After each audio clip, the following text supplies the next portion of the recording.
अस्सलाम वालेकुम। वालेकुम अस्सलाम। जी माशाल्लाह, मेरे भाई कौन और कहाँ से? जी ये मेरी बेटी अरशद भाई लंदन से। जरा बात करनी थी। ये हेलो जी जी फरमाएं। जी, ये बेटी मेरी बेटी है, उसको हर वक्त थकन रहती है और उसका जिगर भी खराब है और लिवर का भी कुछ उसका अभी टेस्ट करवाया था ब्लड का, वो भी इंक्रीज है थोड़ा सा। और अच्छा ये बताइए बेटी की उम्र कितनी है? ये तो इसके बारे में कुछ बताइएगा। बेटी की उम्र कितनी है? ये 30 साल। 30 साल। अच्छा इसका वजन कितना होगा? वजन मेरे ख्याल में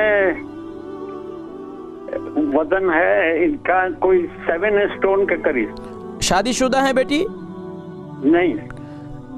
चलें मैं जिक्र करता हूँ, ठीक है। हमारे भाई अरशद हैं लंदन से, इनकी बेटी 30 साल की है और थकन बहुत ज़्यादा रहती है। इसका लीवर का टेस्ट भी कराया है, कहते हैं कि लीवर भी सही तौर पर, जिगर भी सही तौर पर काम नहीं कर रहा। जाहिर बात है जब जिगर काम नहीं करता तो जिसमें थकावट ज़्यादा रहती है।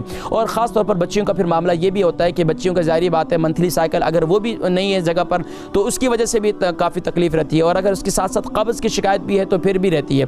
तो अब उसके लिए सबसे बेहतरीन तरीका यह है कि रात को मेथी दाना और इसी तरीके से साथ में 2 अदद इंजीर रात को गीला करें, सुबह उठकर उसको पानी भी पिलाएं और उसके जो मेथी दाने के दाने हैं वो भी खा लें और इंजीर वो भी खा लें। और दिन में क्या करें, एक कावा बनाएं। कावे में क्या डालेंगे? कावे में क्या डालेंगे? सिर्फ और सिर्फ अदरक, ज़ीरा और सौंफ। अदरक, ज़ीरा और सौंफ, उसमें जायके के लिए आप मिंट भी डाल सकते हैं। ये 4 चीज़ें इसका कावा बनाएं और कावा जो है दिन में उसको पिलाएं। इंशाअल्लाह उसकी भूख भी खुलेगी और इंशाअल्लाह आहिस्ता आहिस्ता आप देखेंगे उसकी क़ुव्वत मुदाफ़अत भी बेहतर होगी और साथ साथ इंशाअल्लाह अज़ीज़ उसकी थकावट भी जो है इंशाअल्लाह बेहतर होना शुरू हो जाएगी। और कोशिश करें कि बच्ची को थोड़ा सा चहलकदमी के लिए, आउटिंग के लिए बाहर लेकर जाएँ और उसकी चहलकदमी जो है थोड़ी सी रहनी चाहिए, तो इंशाअल्लाह उससे काफ़ी हद तक इंशाअल्लाह फ़ाक़ा होगा।